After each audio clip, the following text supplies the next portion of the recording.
হাসরের সময় আল্লাহ তার দুজন ব্যক্তিকে দাঁড় করাবেন এবং বলবেন, তোমরা দুজনই পৃথিবীতে খুব বেশি গুনাহ করে ফেলেছো, এবার তোমরা দুজনই জাহান্নামে যাও। তখন একজন জাহান্নামের দিকে খুব দ্রুত যেতে থাকবে আর অন্যজন আস্তে আস্তে জাহান্নামের দিকে চলতে থাকবে। তারপর দুইজনের মাঝে যে ব্যক্তি আস্তে আস্তে যাচ্ছে সে বারবার আল্লাহর দিকে ঘুরে তাকাবে।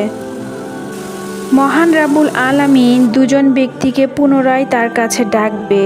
যে ব্যক্তিটি দৌড়ে জাহান্নামের দিকে যাচ্ছিল তাকে জিজ্ঞেস করা হবে, তুমি দৌড়ে জাহান্নামের দিকে যাচ্ছিলে কেন? সে বলবে, দুনিয়াতে আমি আপনার কোনো হুকুম পালন করিনি। আজ আপনি একটা হুকুম দিয়েছেন, সেটা পালন করার চেষ্টা করছি।